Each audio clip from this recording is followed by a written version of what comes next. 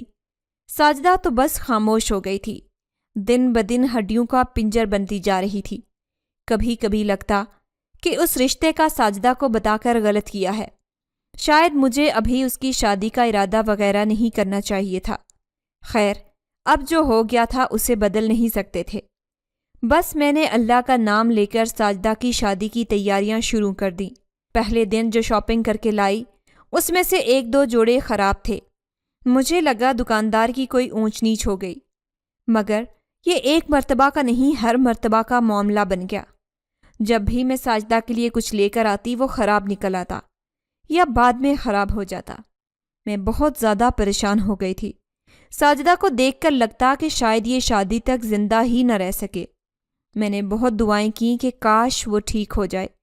رشتہ طے کرنے کے باوجود میں نے 2-3 مرتبہ ساجدہ سے راحیل کے متعلق پوچھ لیا کہ اگر وہ وہاں چاہتی ہے تو میں خود رشتہ لے کر جاتی ہوں، مگر وہ نفی میں سر ہلا کر سختی سے منع کر دیتی۔ اللہ اللہ کر کے اس کی شادی کا دن آیا۔ مہندی ہم نے نہیں کی تھی، ویسے بھی نئے علاقے میں تھے تو بہت کم لوگوں کو بلایا تھا۔ بارات والے روز بھی ہمارے چند ایک قریب کے رشتہ دار ہی تھے، باقی سب ساجدہ کے سسرال والوں میں سے تھے۔ شادی والے دن وہ بالکل چپ چاپ رہی۔ اس نے ہم گھر والوں میں سے کسی سے بھی بات نہیں کی۔ میں نے 1-2 مرتبہ بلانے کی کوشش کی، مگر جواب میں وہ بس ٹکر ٹکر میری شکل ہی تکتی رہی۔ اس کو تیار بھی گھر میں ہی کیا گیا تھا۔ بارات آنے سے پہلے میں اس کے پاس بیٹھ گئی اور اچھے سے سمجھایا کہ کوئی گڑبڑ نہ کرنا، عزت کا معاملہ ہے۔ تمہاری پہلے والی واپس لوٹی ہوئی بارات کو لوگ بھول چکے ہوں گے، انہیں دوبارہ کوئی ایسی ویسی حرکت کر کے یہ سب یاد مت دلوانا۔ وہ بس چپ چاپ میری بات سنتی رہی۔ مجھے گمان ہونے لگا کہ آیا وہ زندہ بھی ہے یا نہیں، مگر ظاہر ہے زندہ ہی تھی۔ بارات آنے سے پہلے میں نے 2 نوافل پڑھ لیے تاکہ کوئی گڑبڑ نہ ہو۔ بارات آ گئی۔ جب نکاح پڑھوانے آیا تو میرا دل زور زور سے دھڑکنے لگا۔ ایسا لگ رہا تھا کہ جیسے ابھی سے کچھ برا ہونے والا ہو۔ ادھر نکاح نے نکاح شروع کر کے ساجدہ سے اس کی مرضی پوچھی، مگر وہ چپ رہی۔ نکاح 2-3 مرتبہ اس سے مرضی پوچھ چکا تھا، مگر وہ چپ ہو رہی۔ میں اس کے قریب ہوئی اور کندھے پر ہاتھ رکھ کر نرمی سے کہا، ساجدہ جواب دو۔ اتنا کہنے کی دیر تھی کہ ساجدہ نے میری کلائی زور سے اپنے ہاتھ میں تھامی اور سامنے دیوار کی طرف مجھے زور سے دھکا دے ڈالا۔ یہ حملہ بہت اچانک تھا۔ سب لوگ سمجھنے کی کوشش کرنے لگے کہ یہ کیا ہوا ہے، جب تک انہیں سمجھ میں آیا ساجدہ انسان سے کچھ اور ہی بن چکی تھی۔ اس کے منہ سے رال بہہ رہی تھی اور وہ گہرے سانس لیتی ہوئی نارمل نہیں لگ رہی تھی۔ رمشا اس کے قریب ہوئی تو اس نے پٹک کر رمشا کو بھی پرے دے مارا۔ سب لوگ حیرانی سے ساجدہ کو دیکھنے لگے، کوئی بھی اس کے قریب نہیں جا رہا تھا۔ میں خود ہکا بکا سمجھنے کی کوشش کرنے لگی کہ اسے کیا ہوا ہے۔ کل تک تو اس میں جان جیسے ختم ہو گئی تھی، پھر اتنی طاقت کہاں سے آ گئی؟ اچانک ایک دھماکہ ہوا اور زوردار جھٹکے سے وہ فرش پر خود بھی گر گئی۔ اس کا منہ ٹیڑھا ہو چکا تھا اور وہ گلا پکڑ کر عجیب و غریب انداز میں آوازیں نکالنے لگی، گویا جان کنی کی حالت میں ہو۔ میں اس کے پاس جانے لگی جب نکاح پڑھوانے والے مولوی صاحب نے منع کر دیا کہ اس کے پاس نہیں جائیں۔ میں نے مولوی صاحب سے وجہ پوچھی تو وہ دھیرے سے بولے، لڑکی ٹھیک نہیں ہے، اس پر کسی چیز کا اثر لگ رہا ہے۔ یہ بات سنتے ہی میرا ماتھا ٹھنکا اور رمشا جو اس کے قریب جانے ہی والی تھی، اس کا بازو پکڑ کر میں نے پیچھے کر دیا۔ ساجدہ زمین پر لیٹی بری طرح سے تڑپ رہی تھی، جبکہ ہم سب دیوار سے لگے اس کی حالت دیکھ کر سہم رہے تھے۔ مولوی صاحب نے کچھ پڑھ کر ساجدہ پر پھونک دیا تو اس کا ہلتا ہوا وجود جھٹکے سے رک گیا۔ اب وہ زمین پر چت لیٹی آنکھیں کھول کر صرف اور صرف مولوی صاحب کو دیکھ رہی تھی۔ مولوی صاحب جا کر کرسی پر بیٹھ گئے اور مسلسل کچھ پڑھتے ہوئے اس پر پھونک رہے تھے۔ جب جب پھونک مارتے تو ساجدہ کا جسم ایک زوردار جھٹکا کھاتا، گویا کرنٹ اس کے بدن سے گزر رہا ہو۔ 5 منٹ کے بعد مولوی صاحب روبدار لہجے میں بولے کہ سیدھی ہو کر بیٹھ جاؤ۔ وہ کسی غلام کی طرح حکم کی تعمیل کرتے ہوئے سیدھی ہو کر بیٹھ گئی۔ کون ہو تم اور کیوں ساجدہ کے پیچھے پڑے ہو؟ یہ سوال انہوں نے پہلے سے زیادہ روبدار لہجے میں کہا۔ ساجدہ بغیر آنکھیں جھپکے بولی، میں سیام ہوں اور ساجدہ سے شادی کرنا چاہتا ہوں۔ تم نہیں جانتے کہ جن اور انسان کا ملاپ ممکن نہیں؟ پھر کیوں تنگ کر رہے ہو؟ ساجدہ کے وجود سے سیام مردانہ آواز میں بولا، اس کے گھر والوں نے بھی میرے گھر والوں کو ستایا ہے، میں بھی بدلہ لے سکتا ہوں، مگر مجھے یہ لڑکی اچھی لگنے لگی ہے تو اب میں نے اس سے شادی کرنے کا فیصلہ کر لیا ہے۔ کس بات کا بدلہ؟ مولوی صاحب بے تاثر لہجے میں بولے تو وہاں سے بھی دو بدو جواب آیا کہ انہوں نے اس گھر میں آتے ہی وہ بیری کاٹ ڈالی جس پر صدیوں سے میرے خاندان والے بسیرا کیے ہوئے تھے۔ وہ چاہتے تو اسی وقت ان سب کو ختم کر دیتے، مگر میں نے انہیں منع کر دیا کیونکہ تبھی مجھے یہ لڑکی بہا گئی تھی۔ اب بدلے کے بجائے مجھے یہ لڑکی چاہیے، ہر صورت چاہیے۔ کیا یہ بھی تمہیں پسند کرتی ہے؟ مولوی صاحب نے پوچھا، تو وہ وہاں تھوڑی سی خاموشی کے بعد جواب آیا، نہیں، یہ مجھے نہیں جانتی، مگر میں جب اسے اپنی دنیا میں لے کر جاؤں گا تو یہ سب جان جائے گی۔ آج اس لڑکی کی شادی ہے اور اسے چھوڑ دو۔ مگر وہ سختی سے بولا، ٹھیک ہے، میں اسے چھوڑ دوں گا، مگر پھر میرے گھر والے بدلہ لیں گے اور اس گھر کا کوئی فرد نہیں بچے گا۔ مولوی صاحب نے زیر لب کچھ پڑھنا شروع کر دیا۔ وہ جیسے جیسے پڑھتے جا رہے تھے ساجدہ کی حالت خراب ہوتی جا رہی تھی۔ اچانک سے ایک زوردار جھٹکا کھاتے ہی اس کی گردن مڑ گئی اور وہ بے سدھ ہو کر زمین پر گر گئی۔ تبھی ایک خوفناک آواز کمرے میں گونجی، بہتر تھا کہ تم مجھے میری پسند حاصل کر لینے دیتے۔ تم نے سخت کلمات پڑھنا شروع کر دیے جس کی وجہ سے اس لڑکی کو چھوڑنا میری مجبوری بن گیا، لیکن اسے اگر میں حاصل نہیں کر سکتا تو کوئی بھی حاصل نہیں کر سکتا۔ آج میرا اور میرے گھر والوں دونوں کا بدلہ مکمل ہوا۔ اب چاہے یہ ہنسی خوشی اس گھر میں رہیں یا پھر غمگین، کوئی فرق نہیں پڑتا، اور یہ سب کچھ مولوی تمہاری وجہ سے ہوا ہے۔ اتنا کہنے کے بعد وہ آواز اچانک غائب ہو گئی اور تب جا کر ہم پر ادراک ہوا کہ ساجدہ مر چکی ہے۔ صرف میری عقل مندی کے غرور نے میری بچی کی جان لے لی۔ نہ ہم وہاں سے آتے اور نہ ہی ایسا ہوتا۔ اس بات کو بہت عرصہ بیت چکا ہے، مگر آج بھی مجھے ایسے لگتا ہے جیسے ساجدہ ہر روز رات میرے پاس آ کر کہتی ہے، اماں، آپ نے اچھا نہیں کیا میرے ساتھ۔